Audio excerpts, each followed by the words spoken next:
aren't going hungry. Thanks to a pilot program running in 13 states, more than 1 million children now receive dinner and a healthy after-school snack as part of their free lunch program. The goal of this program is to make sure that all kids have access to a healthy dinner, especially those who come from low-income communities. Making sure that children have enough to eat is one of the most important things we can do to ensure they get a good education. And providing healthy food is one of the best ways to fight childhood obesity. Far too many children in our nation are forced to skip dinner, and many more aren't provided with any nutritious options. In the richest nation on earth, we can afford to do better, and feeding kids a healthy dinner seems like a common sense place to start.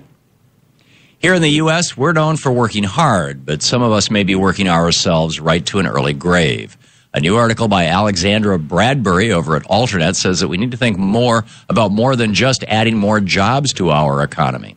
In fact, Ms. Bradbury says, I think we need less work. After learning about Maria Fernandez, a fast food worker who died last year while trying to juggle 3 jobs, Alexandra realized that our problem isn't that we don't have enough work, it's that the work we have is not being shared among those who want it. Instead of one person working 60 hours or more, that job could provide a 30-hour job to 2 different people. To do this, our nation would have to demand higher wages and a stronger social safety net, but we have the money to make this idea a reality. For many of us, our work is our life, but that doesn't mean we should give our life just to get enough work. Most lawmakers refuse to fight for single-payer health care, but most voters say that they should. According to a new poll by the Progressive Change Institute, more than 50% of those surveyed said they would support a single-payer Medicare-for-all health care system. In response to Vermont's Governor Peter Shumlin's recent decision to abandon his state's plan for a single-payer system, the Progressive Change Institute conducted this poll to get a feel for public opinion.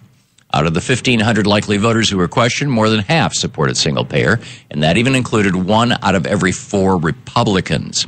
Although Governor Shumlin and other lawmakers say that we can't afford single-payer, we already spend way more on health care than other developed nations that have national health care systems. In fact, we would likely save money by switching to a Medicare-for-all type system.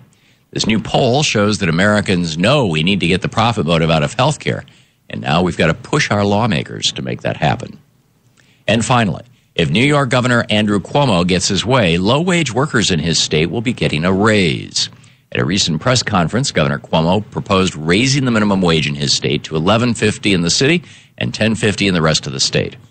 Although the proposal calls for a lower wage than Governor Cuomo called for last spring, it would still be a substantial increase from the current rate of $8.75 an hour. In order to become a reality, this pay increase would have to win approval in the New York State Legislature, which includes the Republican-controlled state Senate. Business groups are already making the Republicans' argument by warning that higher wages will cost the state jobs. However, that claim is not supported by the data in the 14 states that raised wages just in the last year alone. Those states actually saw better job growth, and the higher wages improved the lives of millions of workers. A higher minimum wage would likely have the same effects in New York State. So let's hope that New York legislators help Governor Cuomo give workers a raise. And that's the way it is for the week of January 26th, 2015. I'm Thom Hartmann on the Economic and Labor News.